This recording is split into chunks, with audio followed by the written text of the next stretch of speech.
Chapter 4. The Keeper of the Keys.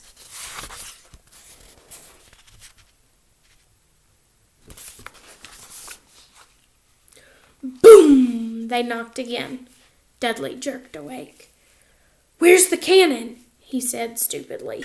There was a crash behind them, and Uncle Vernon came skidding into the room. He was holding a rifle in his hand. Now they knew what had been in the long, thin package he'd brought with them. "Who's there?" he shouted. "I warn you, I'm armed." There was a pause. Then, smash!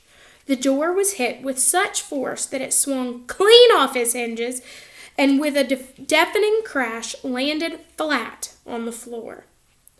A giant of a man was standing in the doorway. His face was almost completely hidden by a long, shaggy mane of hair and a wild, tangled beard. But you could make out his eyes, glinting with like black beetles under all the hair. The giant squeezed his way into the hut, stooping so that his head just brushed the ceiling. He bent down, picked up the door, and fitted it easily back into its frame. The noise of the storm outside dropped a little. He turned to look at them all. "Couldn't make us a cup of tea, could you? It's not been an easy journey." He strode over to the sofa where Dudley sat, frozen with fear. "Budge up, you great lump," said the stranger. Dudley squeaked and ran to hide behind his mother, who was crouching, terrified, behind Uncle Vernon. "And here's Harry," said the giant. Harry looked up into the fierce, wild, shadowy face and saw that the beetle eyes were crinkled in a smile. "Last time I saw you, you were only a baby," said the giant. "You look a lot like your dad, but you've got your mom's eyes." Uncle Vernon made a funny, rasping noise. "I demand that you leave at once, sir," he said. "You are breaking and entering." "Ah, shut up, Dursley, you great prune," said the giant. He reached over the back of the sofa, jerked the gun out of Uncle Vernon's hands, bent it into a knot as easily as if it had been made of rubber, and threw it into the corner of the room. Uncle Vernon made another funny noise, like a mouse being trotted on. "Anyways, Harry," said the giant, turning his back to the Dursleys, "a very happy birthday to you. Got something for you here. I might have sat on it at some point, but it'll taste all right." From an inside pocket of his black overcoat, he pulled a slightly squashed box. Harry opened it with trembling fingers. Inside was a large, sticky chocolate cake with "Happy Birthday, Harry" written on it in green icing. Harry looked up at the giant. He meant to say thank you, but the words got lost on the way out of his mouth, and what he said instead was, "Who are you?" The giant chuckled. "True, I haven't introduced myself. Rubeus Hagrid, keeper of keys and grounds at Hogwarts." He held out an enormous hand and shook Harry's whole arm. "What about that tea then, huh?" he said, rubbing his hands together. I'd not say no to something stronger if you got it, mind you." His eyes fell on the empty crate with the shriveled chip bags in it and snorted. He bent down over the fireplace. They couldn't see what he was doing, but when he drew back a second later, there was a roaring fire there. It filled the whole damp hut with flickering light, and Harry felt the warmth wash over him as though he'd sunk into a hot bath. The giant sat back down on the sofa, which sagged under his weight, and began taking all sorts of things out of the pocket of his coat. A copper kettle, a squashy package of sausage, a poker, a teapot, several chip mugs, and a bottle of some amber liquid that he took a swig from before starting to make tea. Soon the hut was full of the sounds and smells of sizzling sausage. Nobody said a thing while the giant was working, but he slid the first 6 fat, juicy, slightly burnt sausages from the poker. Dudley fidgeted a little. Uncle Vernon said sharply, "Don't touch anything he gives you, Dudley." The giant chuckled darkly. "Your great puddin' of a son don't need fattening up any more, Dursley. Don't worry." He passed the sausages to Harry, who was so hungry that he'd never tasted anything so wonderful, but he still couldn't take his eyes off the giant. Finally, as nobody seemed about to explain anything, he said, "I'm sorry, but I still don't really know who you are." The giant took a gulp of tea and wiped his mouth with the back of his hand. "Call me Hagrid," he said. "Everybody does. And like I told you, I'm keeper of keys at Hogwarts. You know all about Hogwarts, of course." No," said Harry. Hagrid looked shocked. "Sorry," Harry said quickly. "Sorry," barked Hagrid, turning to stare at the Dursleys, who shrank back into the shadows. "It's them that should be sorry. I knew you weren't getting your letters, but I never thought you wouldn't even know about Hogwarts, for crying out loud. Did you never wonder where your parents learned it all?" "All what?" said Harry. "All what?" Hagrid thundered. "Now wait just 1 second. He leapt to his feet. In his anger, he seemed to fill the whole hut. The Dursleys were cowering against the wall. "Do you mean to tell me," he growled at the Dursleys, "that this boy knows nothing about anything?" Harry thought this was going a bit far. He'd been to school after all, and his marks weren't bad. "I know some things," he said. "I can, do math and stuff." But Hagrid simply waved his hands and said, "About our world. I mean your world, my world, your parents' world." "What world?" Hagrid looked as if he was about to explode. "Dursleys!" he boomed. Uncle Vernon, who'd gone very pale, whispered something that sounded like Mimblewimble. Hagrid stared wildly at Harry. "But you must know about your mom and dad," he said. "I mean, you're famous. You're famous." "What? My mom and dad weren't famous, were they?" "You don't know. You don't know." Hagrid ran his fingers through his hair, fixing Harry with a bewildered stare. "You don't know what you are," he said finally. Uncle Vernon suddenly found his voice. "Stop!" he commanded. "Stop right there, sir. I forbid you to tell the boy anything." A braver man than Vernon Dudley would have quailed under the furious look Hagrid now gave him. When Hagrid spoke, every syllable trembled with rage. "You never told him what was in the letter Dumbledore left for him. I was there. I saw Dumbledore leave it, Dursley, and you've kept it from him all these years." "Kept what from me?" said Harry eagerly. "Stop it! I forbid you!" yelled Uncle Vernon in panic. Aunt Petunia gave a gasp of horror. "Ah, go boil your heads, both of you," said Hagrid. "Harry, you're a wizard." There was silence in the hut. Only the sea and the whistling wind could be heard. "I'm a what?" gasped Harry. "A wizard, of course," said Hagrid, sitting back on the sofa, which groaned and sank even lower. "And a thumping good one, I'd say, once you've had been trained up a bit. With a mum and dad like yours, what else would you be? And I reckon it's about time you read your letter." Harry stretched out his hand at last to take the yellowish envelope addressed in emerald green to Mr. H. Potter. The floor, hut on a rock, the sea. He pulled out the letter and read, "Hogwarts School of Witchcraft and Wizardry. Headmaster, Albus Dumbledore. Order of Merlin, First Class, Grand Sorcerer, Chief Warlock, Supreme Mudwump, International Confederation of Wizards. Dear Mr. Potter, we are pleased to inform you that you have been accepted at Hogwarts School of Witchcraft and Wizardry. Please find enclosed a list of all necessary books and equipment. Term begins September 1st. We await your owl by no later than July 31st. Sincerely yours, Minerva McGonagall, Deputy Headmistress. Questions exploded inside Harry's head like fireworks, and he couldn't decide what to ask first. After a few minutes, he stammered, "What does it mean they await my owl?"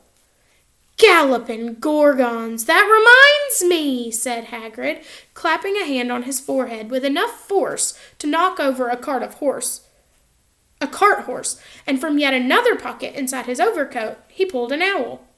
A real, live, rather ruffle-looking owl. A long quill and a roll of parchment. With his tongue between his teeth, he scribbled a note that Harry could read upside down. "Dear Professor Dumbledore, given Harry his letter, taking him to buy his things tomorrow. Weather's horrible. Hope you're well. Hagrid." Hagrid rolled up the note, gave it to the owl, which clamped it in its beak, went to the door, and threw the owl into the storm. Then he came back and sat down as though this was as normal as talking on the telephone. Harry realized his mouth was open and closed it quickly. "Where was I?" said Hagrid. But at that moment, Uncle Vernon, still ashen-faced, but looking very angry, moved into the firelight. "He's not going," he said. Hagrid grunted. "I'd like to see a great muggle like you stop him," he said. "A what?" Harry insisted. "A muggle," said Hagrid. "It's what we call non-magic folks like them. And it's your bad luck you grew up in a family of the biggest muggles I ever laid eyes on." "We swore when we took him in we'd put a stop to this rubbish," said Uncle Vernon. "Swore we'd stamp it out of him." "Wizard indeed." "You knew," said Harry. "You knew I'm a wizard." "Knew?" shrieked Aunt Petunia suddenly. "Knew? Of course we knew. How could you not be? My dratted sister being what she was. Oh, she got a letter just like that and disappeared off to that school and came home every vacation with her pockets full of frog spawn, turning teacups into rats. I was the only one who saw her for what she was, a freak. But for my mother and father, oh no, it was Lily this and Lily that. They were proud having a witch in the family." She stopped to draw in a breath and then went ranting on. It seemed she'd been wanting to say all of this for years. "Then she met that Potter at school, and they left and got married and had you. And of course, I knew you'd be just the same, just as strange, just as abnormal. And then, if you please, she went and got herself blown up, and we got landed with you." Harry had gone white. As soon as he found his voice, he said, "Blown up? You told me they died in a car crash." "Car crash!" roared Hagrid, jumping up so angrily that the Dursleys scuttered back to their corner. "How could a car crash kill Lily and James Potter? It's an outrage, a scandal. Harry Potter not knowing his own story when every kid in our world knows his name." "But why? What happened?" Harry asked urgently. The anger faded from Hagrid's face. He looked suddenly anxious. "I never expected this," he said in a low, worried voice. "I had no idea when Dumbledore told me there might be trouble getting a hold of you, how much you didn't know. Oh, Harry, I don't know if I'm the right person to tell you, but somebody's gotta. You can't go to Hogwarts not knowing." He threw a dirty look at the Dursleys. "Well, it's best you know as much as I can tell you. Mind, I can't tell you everything. It's a great mystery, parts of it." He sat down, staring at the fire for a few seconds, and then said, "It begins, I suppose, with a person called... It's just incredible you don't know his name. Everybody in our world knows. Who? Well, I don't like saying the name if I can help it. No one does."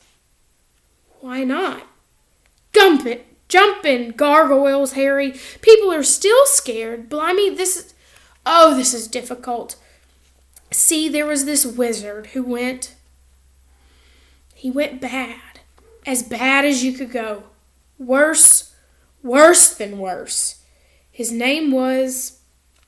Hagrid gulped, but no words came out. Could you write it down? Harry suggested. No, I can't spell it. All right. Voldemort. Hagrid shuddered. Don't make me say it again. Anyways, this wizard, about 20 years ago now, started looking for followers. Got 'em, too. Some were afraid, some were just wanting a bit of his power, 'cause he was getting himself power, all right. Dark days, Harry. Didn't know who to trust. Didn't dare get friendly with strange wizards or witches. Terrible things happened. He was taken over. Course, some stood up to him, and he killed them. Horribly. One of the only safe places left was Hogwarts. Reckon Dumbledore's the only one you know who was afraid of. Didn't dare try taking the school. Not just then, anyways. Now, your mum and dad were as good a witch and wizard as I ever knew. Head boy and girl at Hogwarts in their day. Suppose the mystery is why you-know-who never tried to get 'em on his side before. Probably knew they were too close to Dumbledore to want anything to do with the dark side. Maybe he thought he could persuade 'em. Maybe he just wanted 'em out of the way. All anyone knows is he turned up at the village where they were living on Halloween 10 years ago. You was just a year old. He came to your house and Hagrid suddenly pulled out a very dirty spotted handkerchief and blew his nose with the sound a lot like a foghorn. Sorry, he said, but it's that sad. Knew your mom and dad and nicer people you couldn't find. Anyway, you know who killed him. And this is the real mystery of the thing. He tried to kill you too. Wanted to make a clean job of it, I suppose. Or maybe he just liked killing by then. But he couldn't do it. Never wondered how you got that mark on your forehead? That was no ordinary cut. That's what you get when a powerful, evil curse touches you. Took care of your mom and dad and your house even. But it didn't work on you. And that is why you're famous, Harry. No one ever lived after he decided to kill him. No one except you. And he'd killed some of the best witches and wizards of the age. The McKinnons, the Bones, the Pruitts. And you was only a baby. And you lived. Something very painful was going on in Harry's mind. As Hagrid's story came to a close, he saw again the blinding flash of green light. More clearly than he'd ever remembered it before. And he remembered something else. For the first time in his life, a high, cold, cruel laugh. Hagrid was watching him sadly. Took you from the ruined house myself, on Dumbledore's orders. Brought you to this lot. Load of old tosh, said Uncle Vernon. Harry jumped. He'd almost forgotten that the Dursleys were even there. Uncle Vernon certainly seemed to have got back his courage. He was glaring at Hagrid, and his fists were clenched. Now you listen here, boy, he snarled. I accept there's something strange about you. Probably nothing a good beating wouldn't have cured. And as for all this about your parents, well, they were weirdos, no denying it. And the world's better off without them, in my opinion. Asking for all they got, getting mixed up with those wizarding types. Just what I expected. Always knew they'd come to a sticky end. But at that moment, Hagrid leapt from the sofa and drew a battered pink umbrella from inside his coat, pointed this at Uncle Vernon like a sword, and said, I'm warning you, Dursley, I'm warning you, one more word. in danger of being speared on the end of an umbrella by a bearded giant, Uncle Vernon's courage failed again. He flattened himself against the wall, and fell silent.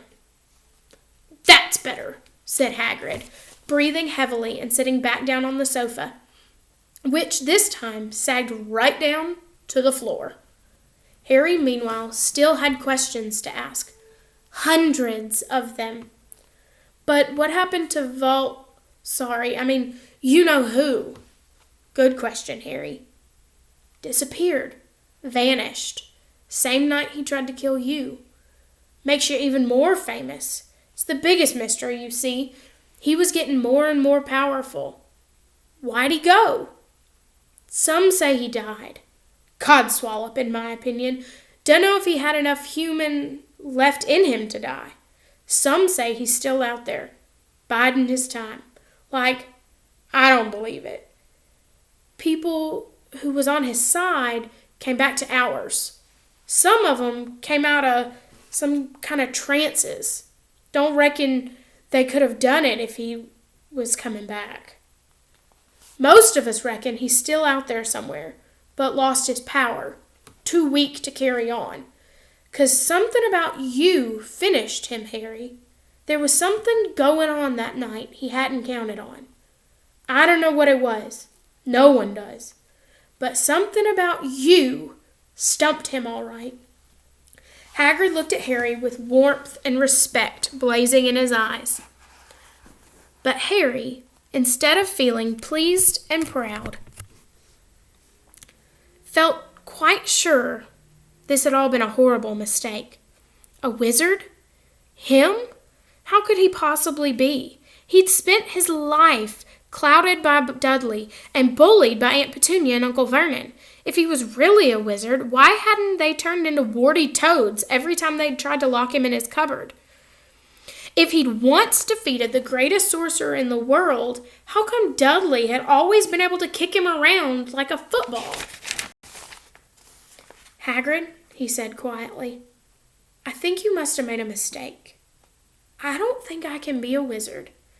To his surprise, Hagrid chuckled. Not a wizard, eh? Never made things happen when you was angry or scared? Harry looked into the fire. Now that he came to think about it, every odd thing that had ever made his aunt and uncle furious with him had happened when he, Harry, had been upset or angry. Chased by Dudley's gang, he had somehow found himself out of their reach. Dreading going to school with that ridiculous haircut, he'd managed to make it grow back. And the very last time Dudley had hit him, hadn't he got his revenge without even realizing he was doing it? Hadn't he set that boa constrictor on him? Harry looked back at Hagrid, smiling, and saw that Hagrid was positively beaming at him. See, said Hagrid, Harry Potter, not a wizard. You wait. You'll be right famous at Hogwarts. But Uncle Vernon wasn't going to give in without a fight. Haven't I told you he's not going? He hissed. He's going to Stonewall High, and he'll be grateful for it. I've read those letters, and he needs all sorts of rubbish. Spell books and wands, and if he wants to go, a great muggle like you won't stop him, growled Hagrid. Stop Lily and James Potter's son going to Hogwarts. You're mad. His name's been down ever since he was born. He's off to the finest school of witchcraft and wizardry in the world. 7 years there, and he won't know himself. He'll be with youngsters of his own sort, for a change, and he'll be under the greatest headmaster Hogwarts has ever had, Albus Dumbledore. I'm not paying for some crackpot old fool to teach him magic tricks, yelled Uncle Vernon. And he'd finally gone too far. Hagrid seized his umbrella and whirled it over his head. Never, he thundered, insult Albus Dumbledore in front of me. He brought the umbrella swishing down through the air to point at Dudley. There was a flash of violet light, a sound like a firecracker, a sharp squeal, and the next second Dudley was dancing on the spot with his hands clasped over his fat bottom. howling in pain. When he turned his back to them, Harry saw a curly pig's tail poking through a hole in his trousers. Uncle Vernon roared, pulling Aunt Petunia and Dudley into the other room. He cast one last terrified look at Hagrid and slammed the door behind them. Hagrid looked down at his umbrella and stroked his beard. Shouldn't have lost my temper, he said ruefully. But it didn't work anyway. I meant to turn him into a pig, but I suppose he was too much like a pig anyway. There wasn't much left to do. He cast a sideways look at Harry under his big bushy eyebrows. Be grateful if you didn't mention that to anyone at Hogwarts, he said. I'm, not supposed to do magic, strictly speaking. I was allowed to do a bit to follow you and get you your letter and stuff, but one of the reasons I was so keen to take on the job... Why aren't you supposed to do magic? Asked Harry. Oh, well, I was at Hogwarts myself, but I, got expelled, to tell you the truth. In me third year. He snapped his wand. They snapped my wand in half and everything, but Dumbledore let me stay as gamekeeper. Great man, Dumbledore. Why were you expelled? It's getting late, and we've got a lot to do tomorrow, said Hagrid loudly. Gotta get up to town. Get all your books in that. He took off his thick black coat and threw it to Harry. You can kip under that, he said. Don't mind if it wiggles a bit. I think I got a couple of dormice in one of the pockets.